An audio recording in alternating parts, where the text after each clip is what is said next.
Okay, so good afternoon, everyone. My name is Rob Santagata. I'm the Director of Digital Curriculum for Davis Publications. I'm also an editor. I was the editor of the Open Art Room by Melissa Purtee and Ian Sands.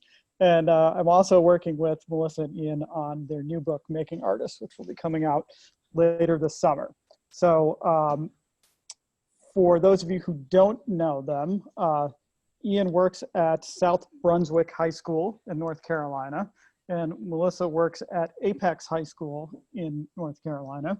They both worked together at Apex for a while when they wrote the Open Art Room, and then the new book is kind of their journey since that first book came out. So Melissa and Ian are going to present some information to get us started, and then we will go directly to all of your questions. So what you might want to do now is to start typing your questions into the chat box on the screen. And then as we get a little bit further along in the presentation, I will read through the questions and Melissa and Ian will answer them. So will be it. So we're going to turn things over to Ian to get started. All right. Hold on one sec. I just need to get the screen share going. There we go. Here we go. Can you all see the slide now? Yep. Okay, fantastic. I'm going to turn off my thing now. And Ian, you're on. All right. Great. So when I want to go to the next slide, do I say pics or how does that work? What code word would you like? Her mic went off. Yeah, I like pics. Yeah, just say next slide.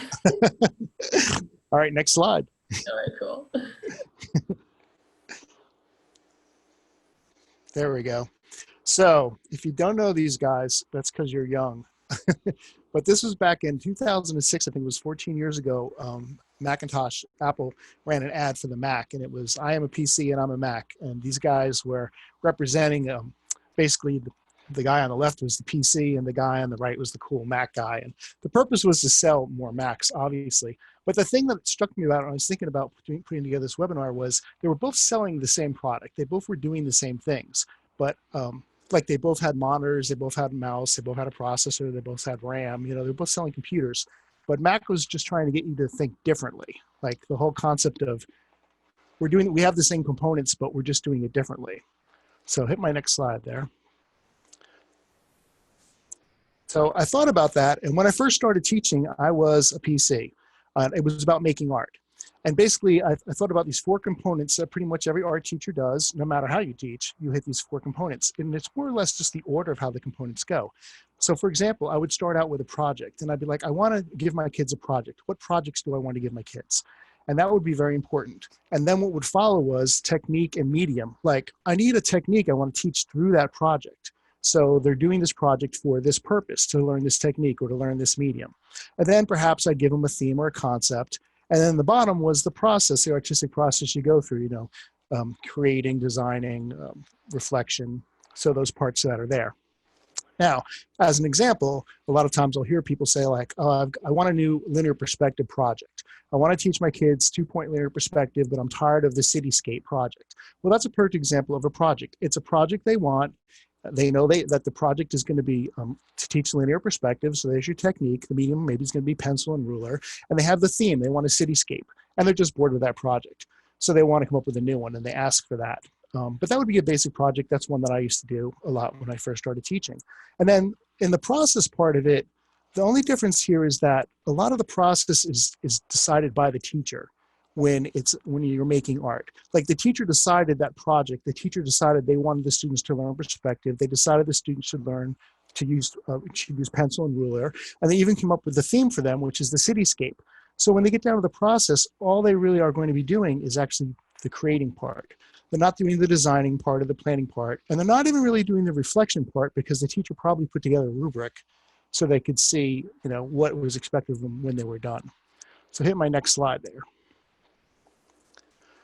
And this is, I think my cool guy got covered up by our faces, but this is how I think of it now with making artists. And I think this is how tab teachers think and choice-based and student-directed teachers think. And it's exact same concepts here, the exact same pieces, but they're in reverse order.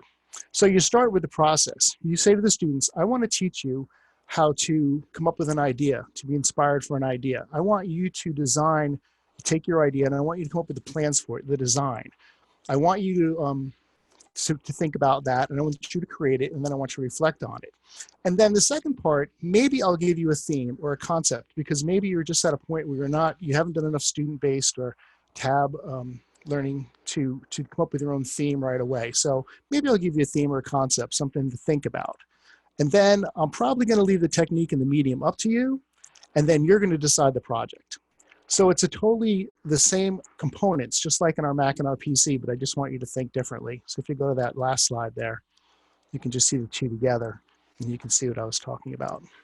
So that's where I'm coming from today. I think that's what I'm trying to do with the book, Making Artists, is to present this concept of showing the process, talking about different themes you can use, and how you can let students decide the techniques and the mediums, and how you can let them create their own projects. And that's that. Ian, there was a suggestion that you should have used Zonky as the word for changing to the next slide. and thank you for that. There's just not enough Zonkies in the world, is really what it comes down to. So we'll give it over to Melissa. Hey, everybody. So I'm going to talk about what I'm doing with digital learning, just because I know that's something that's on everybody's mind. And I am incorporating choice. I think that really meets the needs of digital learning. But my goal isn't necessarily to offer the highest level of choice. It's to just kind of keep everybody going until we get back together. So this is my class website. It's www.purtee.weebly.com. And my students are used to using this website. We've been using it all year, and I post a lot of content on there. So go ahead and click there, Tony. Thank you. So this is the website that I asked students to go to. And what I've done is, first of all, we started online learning yesterday. And I created a choice menu for my students. I shared it in our Google Classroom site, which is how I communicate with everybody. And the expectation is that they complete one of the assignment menu options each week, and that they then post about their work on their digital portfolio. So here are the options I have. I have an observational drawing, an everyday object art, some arrangement art, artist style, and then a your choice option. I also sent a survey home and just asked students, first of all, how they were, because those relationships and talking to kids about what's going on, I think is the most important thing right now. Go ahead and click on one of those drawings, those icons. My son has a question for me, apparently.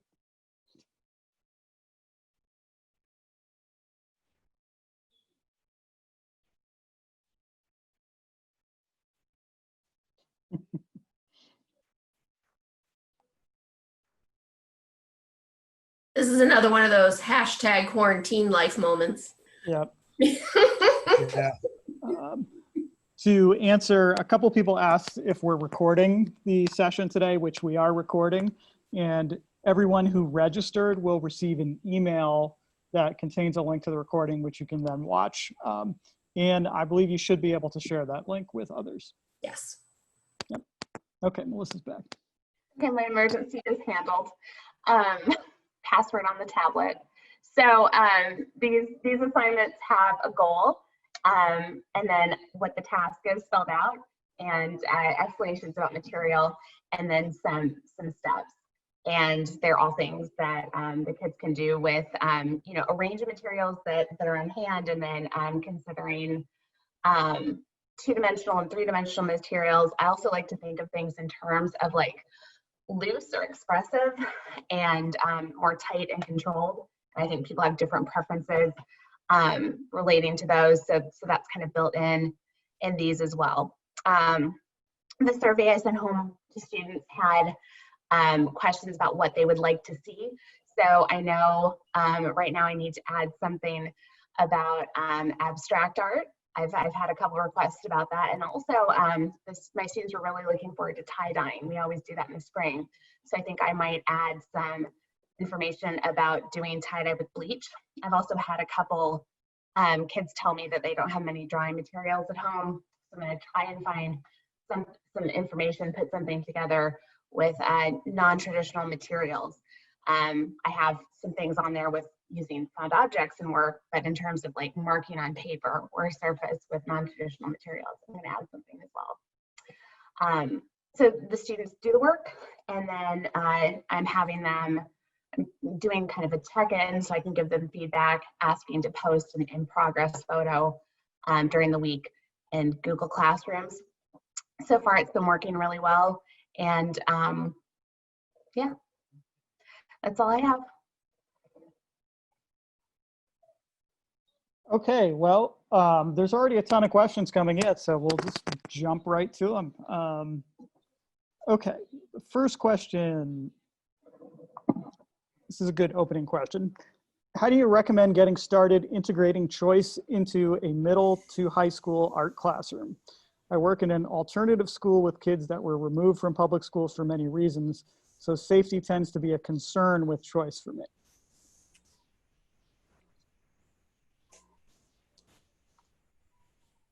Ian, I I feel can like I can go first. the middle school mentality. So you start there. Thank you. Slowly. I mean, we give that answer to anybody, no matter what the situation was. I guess once the cat's out of the bag, you can't put the cat back in the bag, or maybe that's toothpaste. I can't remember. But that concept where if they've never had choice before, you want to introduce it slowly. So modified, give them possibly limited supplies to work with. Don't just give them everything in the room. Say, okay, you have a choice between A, B, and C, or give them themes or concepts where you're saying, I'd like your artwork to be about this theme. Can you come up with something for that? And then use these limited materials. And then as they, the students that run, we'll have some students who start running with it right away, and you can open up for those individual students and be like, hey, if you want to go in this other direction, go ahead and start doing it. And for those kids who still need that kind of structure, you just stick with that structure until they're ready.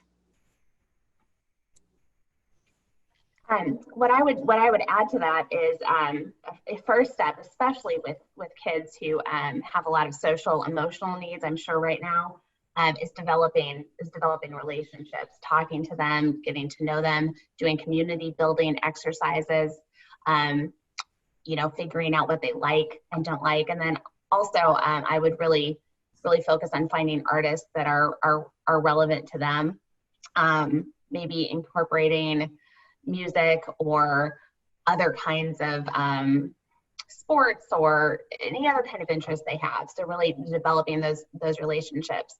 I'm thinking if there are kids who've had struggles fitting into the culture at school, really need that trust and that relationship. I think that's true with any tab situation or any teaching situation in general, but you really need to work on making them able to trust you as much as they can first. Okay, this next one I'm going to gear towards Melissa first because it's more about elementary, and I know you used to teach elementary for True. a while. So what resources and game plan do you advise for elementary? I want to try choice with 4th through 6th grade. I think people do it in different ways. When I started choice in elementary, I opened like 3 centers with a class on accident. I had like a whole class reward. This was, before I was choice. And when students got like all the letters in a word or something for good behavior, the class got to vote on what they were going to do next. And this class of 5th graders, the vote was like split 4 ways. And so I was like, okay, we'll do it all. And we did. And I noticed a lot of really positive results with behavior and engagement. So then I just kind of jumped in. I didn't ask for permission. I didn't really tell anyone what I was doing. I just kind of did it. And not advising you to do that, but it worked really well for me. So I just created centers and with things that the kids already knew how to learn. knew how to use, and that went really seamlessly. The next year I transferred to a new school, and so I was introducing Tab to students who didn't know me, and I started by opening one center a week, and to really talk about expectations, how to clean up the center. So for students who didn't know me and my expectations, that worked really well as well. But I would say 4th and 5th grade might tend to be more resistant to Tab because they are of an age where they might possibly learn to view themselves as either artists or not artists. The little kids, you tell them to make something and they don't have any idea of it being like good or bad. They don't have as many models in their head about this kind of school art style we have kids work in, where kids are recreating these adult planned images. So I also consider trying it with the younger students, because you might find out that they kind of take to it very naturally. Great, thank you. Okay, so next question. Let's see. How do you approach Tab for your kind of upper level single media classes, such as a painting, drawing, or like sculpture, fiber class, that sort of thing? It's a good question. So the question really comes down to teaching technique, because that's really where it comes down. There would be no difference if you didn't have certain things you'd want to teach in a single media class. For example, if you have ceramics, you're like, well, I need to teach them how to use a coil, or I need to teach score and slip, or I need to teach them how to glaze. Like, I need to teach these. I have to make sure certain things get taught. So there's several people who do it differently. I think for me, I do teach computer art, and what I like to do is I'll do tutorials for the week. Like, I'll start with a tutorial on Monday, Tuesday, Wednesday, and they have to do the tutorials. So they have to learn how to use, if I'm teaching Photoshop, they need to learn how to use Photoshop. And you kind of have to do that without choice in some regard. But once they understand how to use those tools, then they can be opened up to allow, like, you can have a theme, or you can have an idea where they can use what they've learned in those tutorials to now do a choice project. And I think you can kind of keep going back and forth between that. Here's a few more things you need to learn. And it's very similar, I think, in respect to Tab at the elementary school, where you have a 5-minute demo, you show them something, and then you give them the option to use it or not to use it. I think you kind of do that the same way with the single media. That's my best answer. Okay, thanks, Ian. Let's see, do you have suggestions for teachers who share space or don't have their own art room concerning setting up centers and storing student work in progress? It's all you, Hard. Melissa. Ian and I did that for a while. That was interesting. It's really hard if people aren't doing the same thing. If you want to have center stuff set up and someone else wants to have all the materials in the storage closet. But the idea with centers is just making materials able to be found and accessed easily. So I would just really talk to your room partner about what the expectations are for material use, and what they're kind of expecting to have available for the whole year for them, and kind of try and divide things up. Yeah, that's a tough situation, sharing a room. In terms of work storage, I don't really feel like there's a ton of difference with Tab and not Tab storing work. Ian, do you have any? Maybe. Like, if you have, drying racks. I hate drying racks. And when you're doing a whole class of paintings, the whole drying rack's full, and you have to think about how much space is on your drying rack and taking work off. I think with Tab, you often don't have a full drying rack full of paintings because not everyone's the same. So regarding it's easier.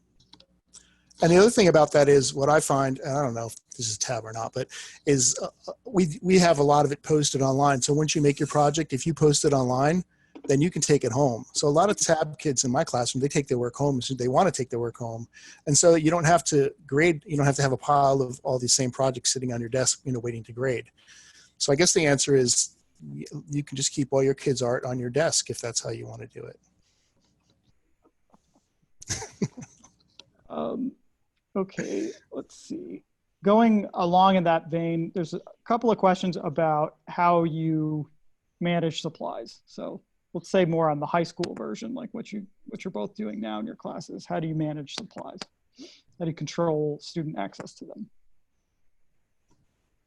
Really feel like so they're organized by center. I have labels, and one of my expectations is that, the students clean them up and put them away. So enforcing that and teaching that. But I don't feel like I manage a lot of supplies. I mean, if it's gone, it's gone.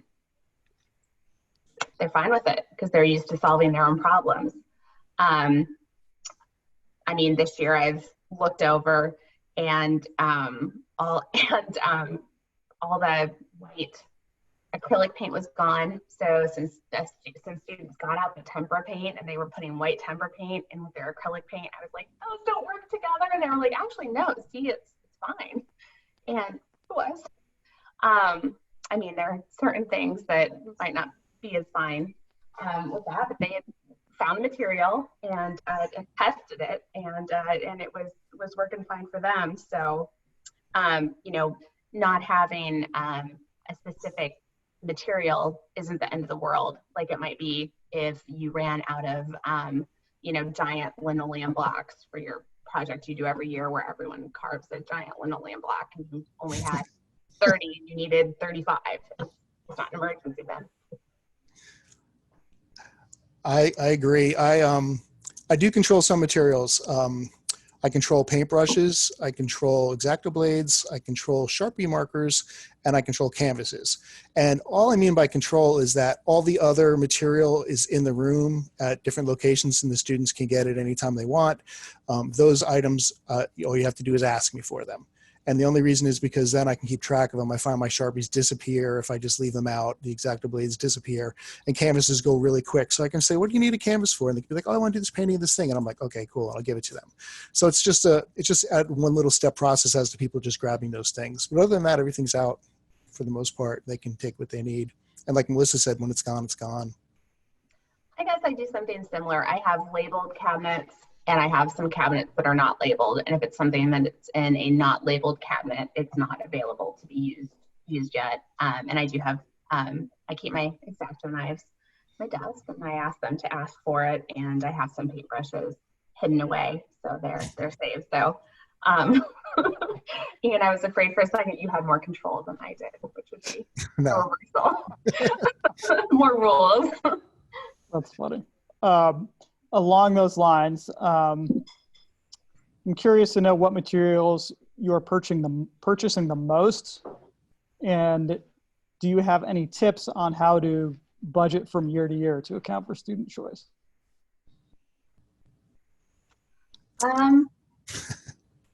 Whatever I run out of. Yeah, whatever you're. I pick something every year. I often kind of poll students about what they're interested in trying, and I tend to pick something every year that's kind of a new material for me, maybe, that I can learn about. Gosh, like 4 or 5 years ago, it was screen printing, and that's one of my most popular materials now. This year I tried 2 years ago I tried ink. I just got some black India ink and pens and quills. And this year I tried some really beautiful colored inks, which were very popular, and they were going pretty quickly. So I'll maybe get 2 of those next year if I have the funds. It's not as important to have an exact number of things with tabs. So I feel like once you wrap your head around the fact that not everyone's going to use the same things at the same time, you don't need a certain number of something. It's easier. For example, screen printing. I ended up writing a grant for maybe 10 screens. I don't need a full class set of screens. We share and we make a list if there's more demand than quantity. Agree. Okay, here's a comment and a question from Tiffany. This is my first year doing full-on tab. You guys have guided me 100% of the way, and I love the process. I love the fact that I am creating artists. As we venture into show season Help me with how to not be nervous about the community's perception of what may be a lower quality of product, since we are not fixating on craftsmanship as heavily as we are on process. You're going to be a little nervous, but here's my advice. Make a list of the things that you really value and why you like tabs. And when you have feelings, look at the list. That's what I do. Because seriously, I mean, if we're comparing like this really beautiful teacher-made project to something that is a student aesthetic, they aren't always, you know, viewed equally by people. Some people are going to really gravitate to the student work because it feels authentic and genuine and it has energy and passion. And some people might, you know, be attracted to the aesthetic of teacher plan work, especially if you see kind of a row in the hall, like a range of shirts on display at Target. It's visually attractive. Not much you can do about that.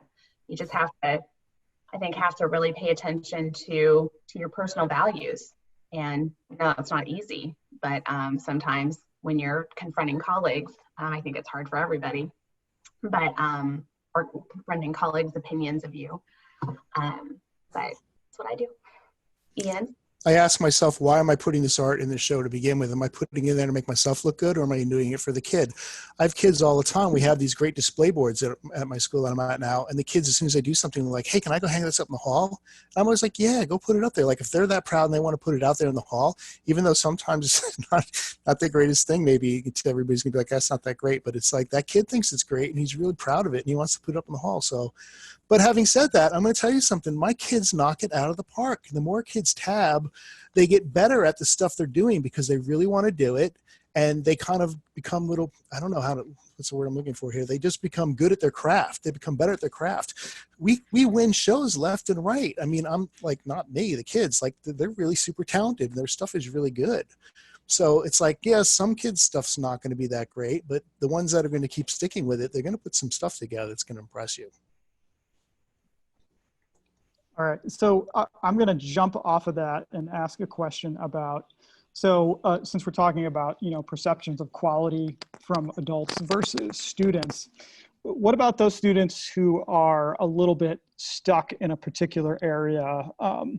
Like, let's say the student who has learned how to draw a couple of manga anime characters really well, and they just want to draw them over and over and over again. How do you handle that, and how do you push them further? I can tell you how I do it.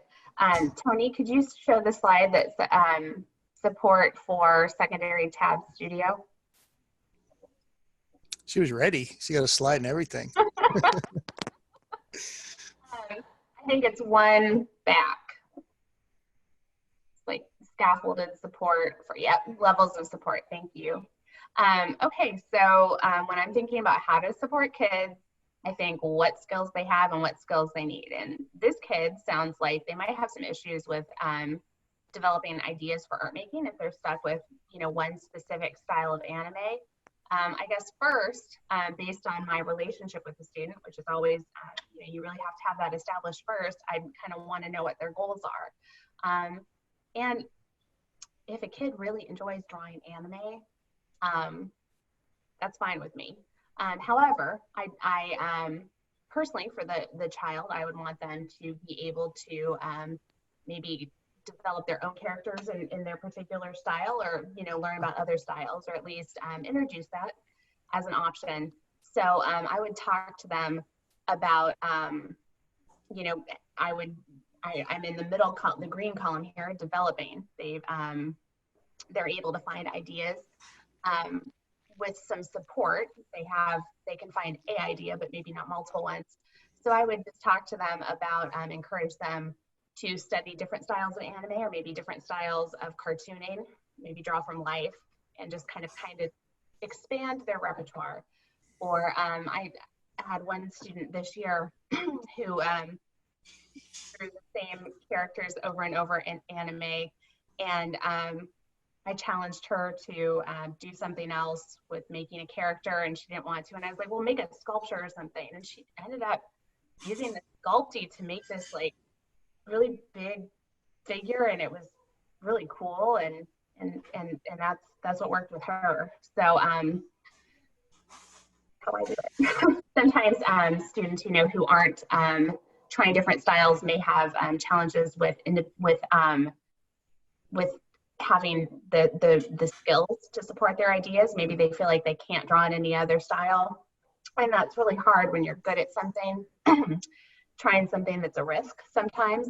So that might be, some skill development with that student, and that's all based on your relationship with them, knowing where to provide that scaffolded support.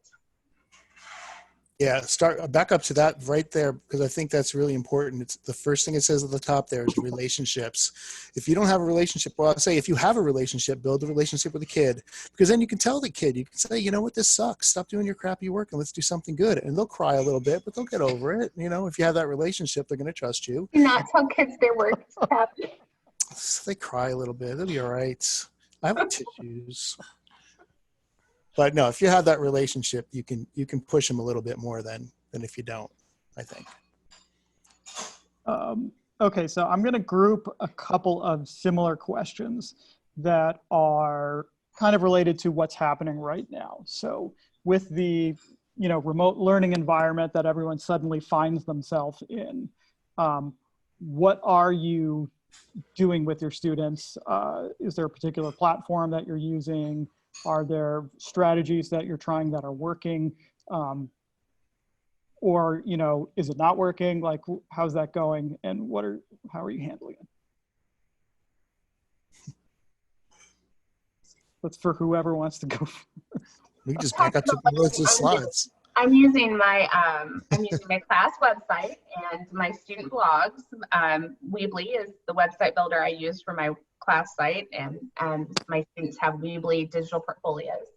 So I'm kind of continuing to go with things I already have and that they're already familiar with. I added Google Classroom for just a platform to communicate with everyone at once and give individual feedback. It's not through email because teenagers don't like email. So yeah, I'm just continuing to use platforms that I use. One thing I'm not doing that I think is working well is I'm not requiring whole class meetings. I'm not requiring any learning that is based on a specific time. So I'm not requiring everyone to meet at the same time. And I think that works well because kids have different needs, comfort levels. In a survey I sent out, a couple students told me that that Google Meet made them very uncomfortable, seeing everyone at once and having people look at them.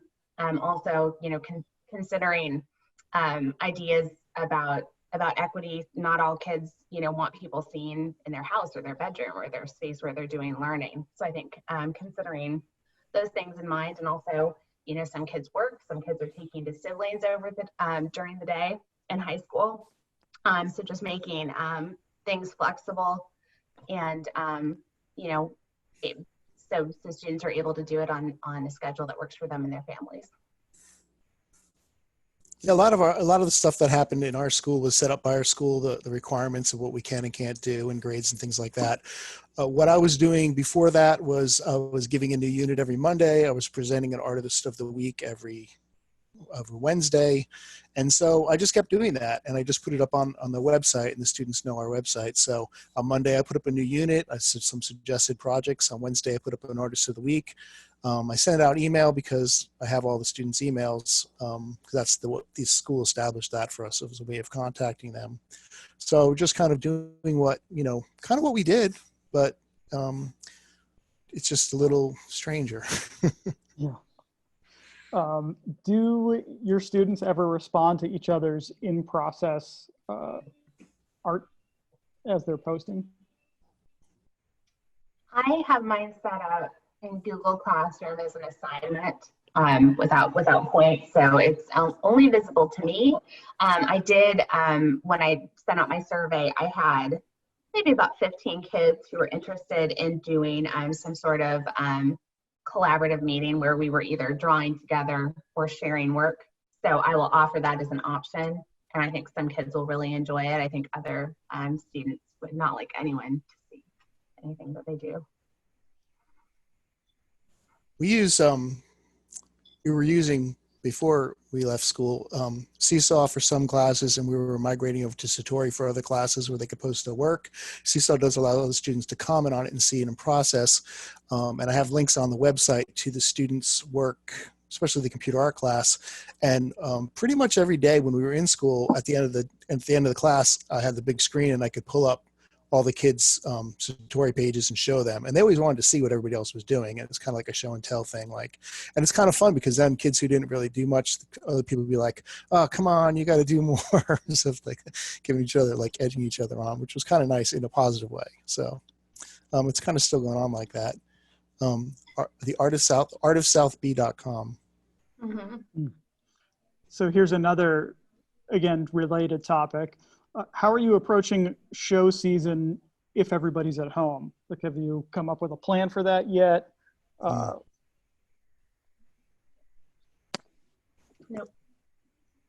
All our shows were in process. We had, there was a Leland show, there was a Southport show, there was a women's club show, and we were all in the process of putting those all out there, and all the shows pretty much got canceled.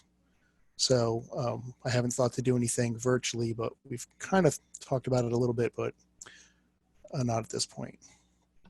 Okay. Here's a new topic. How to get admin and parents on board with Choice/Tab. What sort of things have you done that were successful? Don't ask, don't tell.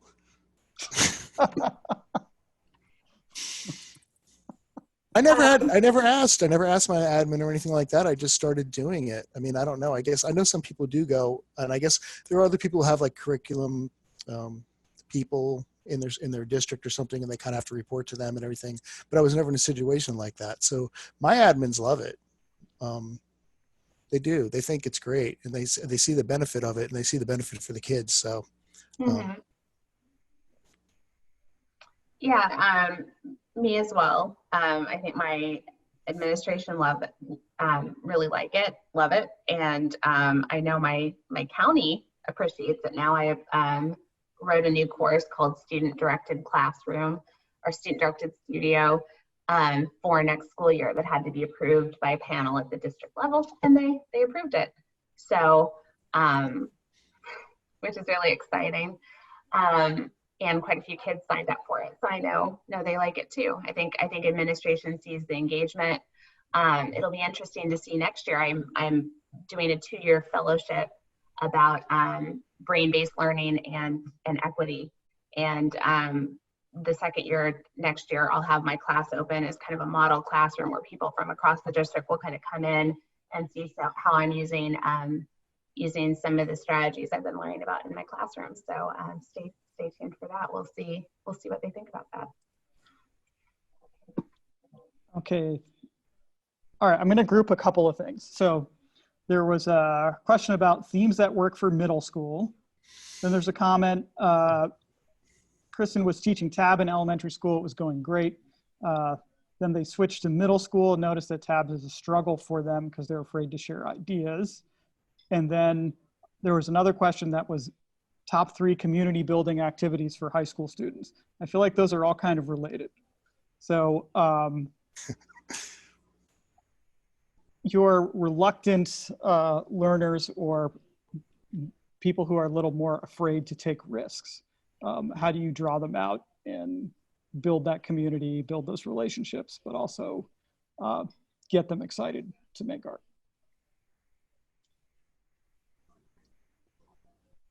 Go ahead, Melissa. Sure. Thanks, Ian. So building relationships, just talking to them and seeing what they're interested in. I've never taught 6th grade, 7th grade, or 8th grade, but I have taught freshmen, and that seems like it. And I've worked with Ian, so I feel like there's similarities. Because Ian's like an eighth grader. Not at all. I can see where this webinar is going. So, from what I know about middle schoolers, you know, their peer groups and social relationships are important to them. And if that is in fact true, maybe options for collaborative or group projects. I feel like students I've noticed that I feel like have middle school characteristics are very hands-on, like to move around a lot. So that might be things like cardboard sculpture where they can be up cutting things, maybe work in a group, make something giant. Tape murals, I think, are fabulous. Tape murals, art made of tape is really fabulous. And I know Davis has a really good book about it that was released in last year. And they have really good tape too, that I've used. I was not asked to say that. It's just we didn't tell her she had to say that. No one has been paid for those commercials. So I think that's all really good. Also, sometimes students like to use I don't know, you know, their phones and groups to make art. So things like forced perspective photography, collaborative things like that can be really, really team building. And if students are motivated by working with their peers, I think those are three good options. But then just knowing your kids. What would you add, Ian? The one thing I would say, and this is probably not really the answer everyone's looking for, but just like every student is different in a TAB classroom, every class is different from the next one. So you might have one class where you go in, and I've had this happen to me plenty of times. I throw out, asked about themes, what's a good theme? I throw out a theme and I'm like, this class just eats it up, and they like just jump on it. And then you're like, wow, that works so well. I'm going to do that next semester. And you give the same theme and you do the same thing. And they're just like, nah.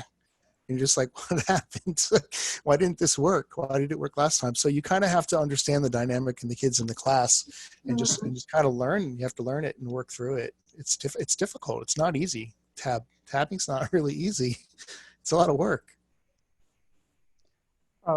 Here's a question. I know you know the answer to this or have an answer for this one, but when there are specific techniques that you want students to learn, like let's say linear perspective or a painting technique, how do you go about getting them to learn that technique?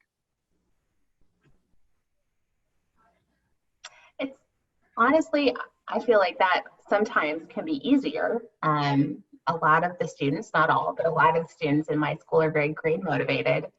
So I say, we are going to do this. And they say, yes, we will do it.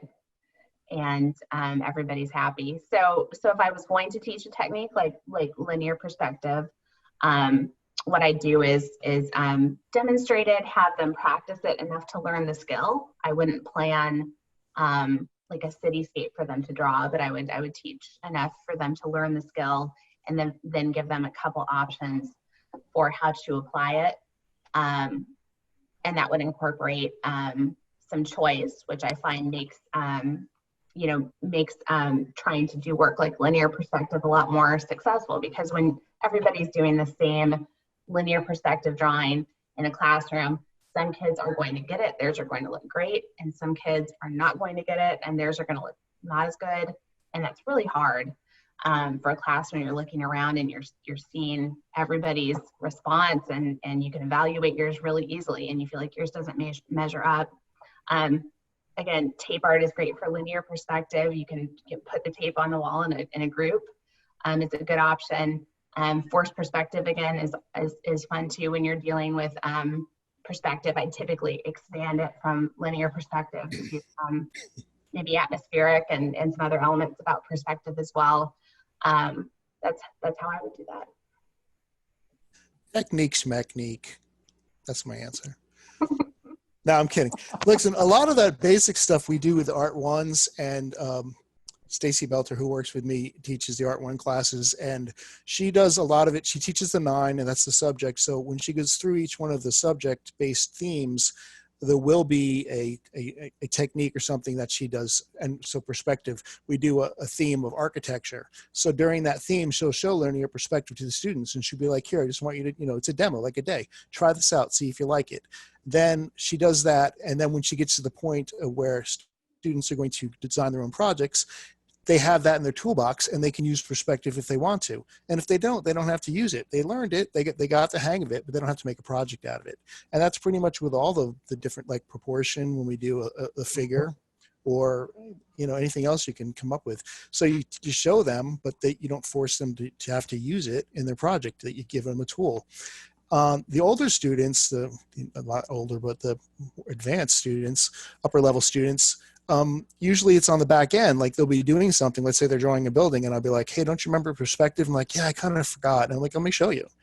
And so you show stuff on the back end because they need that for that project they're trying to do. And then they're like, oh, okay, cool. I don't like that. I'm not going to use it anyway. And you're like, all right, don't. It's up to you. So we've been having a very active chat today. Right now there are 99 messages that I haven't read yet. Go faster. But apparently there have been a few questions about what the differences are between the open art room and your new book, Making Artists. Sure. So would you like to speak to them?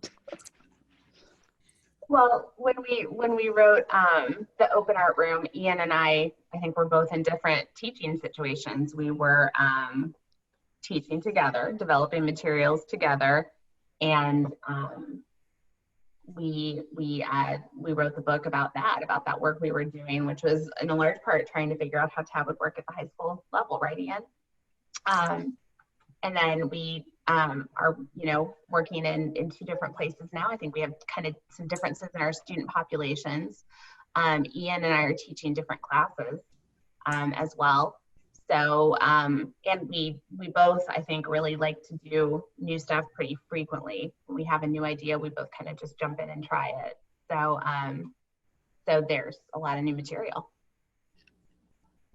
Yeah, I mean, that's pretty much it. The open art room was like, oh, well, here's choice-based teaching in a book. And this is like, here's choice-based teaching 2.0. You can try these things, try that. Here's some new ideas for you. It's chock full of goodness. Do you think that reading open art room is like required before you read Making Artists? I think it could help understanding some of the things we're talking about, but I think that they are both standalone books. Yeah, I agree.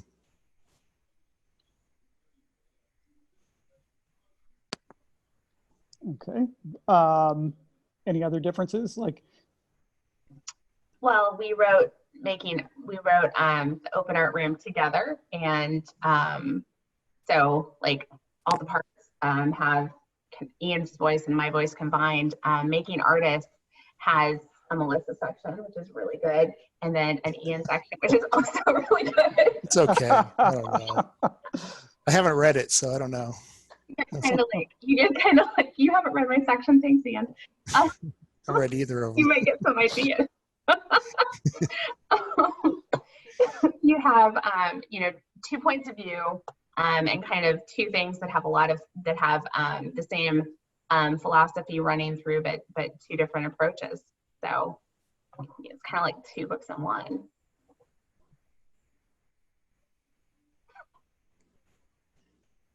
Yeah. Well, I will say, I think it's definitely, Making Artists is a little bit more, I think, sophisticated in terms of the options and the complexity of what's available there. And I think there is a bigger contrast between Ian and Melissa's sections of this book. Like Ian has a lot of new approaches that are different things that you can try. So Ian has kind of like a different approach for different situations. And Melissa's more about a scaffolded approach that she follows pretty much in all circumstances. So it's they're both great, but they're different. And of course, the idea would be when you read the book, you're going to develop your own approach that probably is informed by what they're doing and takes some of their ideas, but it will also be a little bit different because you need to make it fit you. Yeah, you know what? Let's bunker on that. You need to make it you. Like, I think that's true of anything. When you have a lesson plan or something, whenever you copy the lesson plan, it just never works as well as the original art teacher's lesson plan. I don't know if that's true of everybody. It always was for me. And I feel like that's the kind of, for me, making artists, like you said, if I put out some idea there, like, you don't have to like copy it straight word for word. Just look at the idea. And then if it works, make it work for your class. Because like I said before, all those classes are going to be different. Make it yours. All right, thank you. Okay, on that note, I'm going to go to a different one. Let's see. How do you evaluate the artworks? Our school uses numerical grades. I evaluate the artworks based on whatever the criteria is for making the work. I also evaluate, what students are doing in terms of working in the studio. And I actually have a slide for that. I don't remember what it's called. That was the first one you showed, Tony. It's blue. Yep, there we go. Studio practice assessment. So this is kind of really general. What I'm looking for kids to do every day is understand and apply new learning. I have something I can observe and something I can ask, because you might not be able to observe everything. And certainly if you can't see it, talking about it is a good way to assess, because then you can talk to the student about what you need to be able to see and make sure they understand and provide differentiated instructions. I'm looking for them to understand and apply new learning, develop ideas, and care. I think that says care for the studio, maybe, under my head. And so I look for those indicators and care for the studio. So getting supplies ready, using them, and cleaning up safely.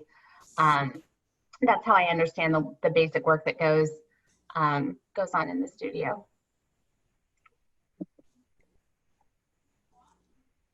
Does it say 98 or is it backwards? That was the right way, Ian. Was it the right way? It's backwards on my screen. 98. There you go. Next question. To ask Jackson Pollock, how do you know when you're done with the painting? How do you know?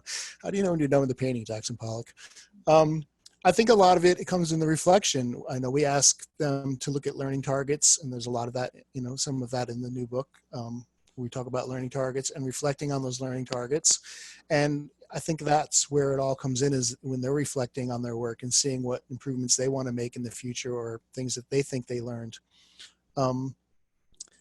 And to touch on that, because I saw a question that came up before talking when I mentioned projects, I'm just going to say that sometimes it's not a project. Sometimes it's a complete fail, and that's okay too. Like, because sometimes things just don't work out at all, and the student's painting can fall off the wall, like, Leonardo da Vinci or something like that, and he's still a good artist, right? It's just that thing he tried didn't work and he failed, but he learned a lot from doing it. So I think there's a lot in that too. How do you drive students into deeper layers of media and greater topics and themes, not just goofy or surface level stuff? I think artists make work about stuff that's important to them, and goofy and surface level stuff might be important to that student. That's something to consider. And I think oftentimes we as adult teachers think, oh, that's not a worthy topic. But I think it's always important to reflect on who should art be meaningful to. And a lot of silly and goofy stuff can be really important. So I think, consider that. So there've been a couple of questions about themes in general. How do you know what's a good theme? What's a successful theme? I'm wondering if you can talk about, sometimes people maybe misunderstand themes a little bit. Like I've seen posted multiple places, like animals as a theme. versus something like power as a theme. So how, when you're creating your themes, how do you determine what's something that's going to be, you know, generative and offer a lot of possibility? And I mean, you said before, they're not always successful depending on the group, depending on the day and that sort of thing. But how do you go about developing those themes, and how do you, what tells you when you think you might have a good one? So, you know, there's a chapter in Making Artists about this. Really? You know what, there really is. Yeah, I did write a little bit about it, and I've touched on it in the open art room as well. And for me, like the themes you mentioned, there's different types of themes, and they're sort of have different types of levels to them. There are concrete themes, like if I say our theme today is pets, you know, pretty much everyone is going to draw, you know, their dog or their cat or their iguana, whatever they have as a pet. Those are pretty concrete. And then you can get more abstract, like what was the other one you mentioned? You could say a word like growth. Now, growth can have many different meanings. So what does that mean to you? It's not as concrete, it's more abstract. So when you're introducing students to choice, starting out with more concrete kind of themes is a good way to go, because you know they're going to be able to come up with something. And as they develop more ideas of their own, you can make them the themes more abstract and open it up more to their ideas. And hey, you know, you could think about growth in so many different ways. What's in a play? Play is a great word, because I can go to the play and I can watch a play, or I can go outside and I can play. You know, there's so many different ways you can look at that one word. So you can get more abstract with your themes, and it opens it up more. But I'd start more concrete if I had students who weren't used to choice based to begin with.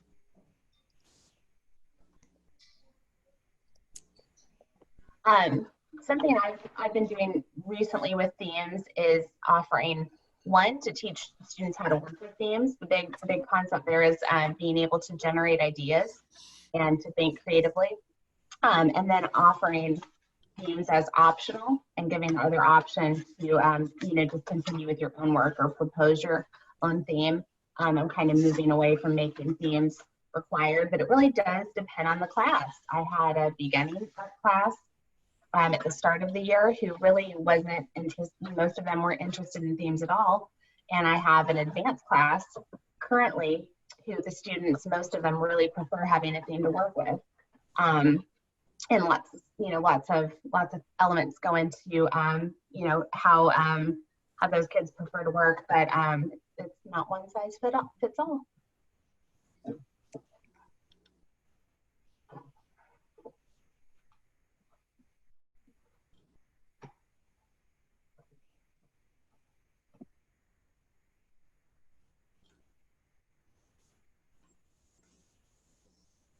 All right. Oh, what Rob about, got muted. yeah, I muted myself and then I forgot. What about unmotivated students? How do you handle that? Find their interest. There's no such thing as an unmotivated student. There's just students who haven't figured out what they, you know, or you haven't figured out what they like. I had a student, and this is a story, I think it's in the book Making Artists now that I think about it, but I had a student who was just like, he didn't want to be in my class and he wasn't going to do any work. And I asked him, you know, finally, like, why don't you want to do anything in here? And he was like, because he wanted to be in carpentry. And I was like, okay, well, why don't you go down to the carpentry room and build a table for the other art teacher? She needs one. He's like, really? I'm like, yeah. And then he was like, okay, so he did that. And then he came back and I was like, well, why don't you make some frames? That kid over there has some big, large artworks. He needs some frames. He's like, can I? Yeah, go back down and make some frames. And then finally the kids wanted to make like a giant McDonald's cup. So he ended up making the shell for this giant McDonald's cup. And he was like totally engaged in it. And here was a kid who was sitting there on his hands, you know, the first 3 weeks of school, because he just didn't know that I was going to be like, yeah, you know, you can use wood to make art. So go, it's what you're doing is really important to what's going on in this class. And he just became really engaged in it. So find what they like. Agree. Well thought out response, Ian. Thank you. Here's a question, came in late. What does TAB stand for? Teaching for artistic behavior. Tackle and bait. Tacos and beer. I know Jean's on here. I know that was her question. So it's 4 o'clock. So we're getting pretty close to our pre-appointed stopping time, and it looks like Melissa may be needed. So we're going to start wrapping it up. Thank you so much for all of your questions. I know we didn't get to like the majority of them, but maybe we can do a follow-up at some point. Let's see. So we are going to give away a copy of the amazing Rules for Making Artists poster that you're seeing on the screen right now. This is something that Melissa came up with. It is in the Making Artists book as well. And we had a designer who usually does a lot of sci-fi posters. He works the convention circuit and goes to all the Comic-Cons. He did this design for us. And so it's this really epic Rules for Making Artists. And so if you show us how you were practicing choice-based strategies with your students and where they're going to post those to, Tony, the Facebook page for Davis? They can post it on Facebook, Instagram, or Twitter, and all they need to do is tag us, and our call signs are right there at Davis Publications for Instagram and Facebook, and then at Davis Pub for Twitter. Okay, thanks a lot, everyone. As a reminder, we have been recording, so you'll get an email if you registered. You'll get an email later this week with a link to the recording. And if you have any questions, feel free to reach out to Davis on social or our customer support line. All right, thank you so much, Ian and Melissa, for your time today. Thank you. Also, we've got a couple more free weekly webinars that we're doing every Tuesday at 3 p.m. Next week, Carl Cole and I are going to be talking about working with contemporary art and how you could use some of the free resources that are in School Arts Magazine with your students to introduce contemporary art and talk about contemporary artists. And we'll be answering whatever questions you have. On the 28th, we're having a webinar with art supervisors. There will be a tape art presentation on the 5th. Somebody's asking if there's going to be anything for elementary. Tape art is all levels. The adaptive art on May 12th will be all levels. And later in June, we are doing a panel discussion on elementary art teachers who work with contemporary artists.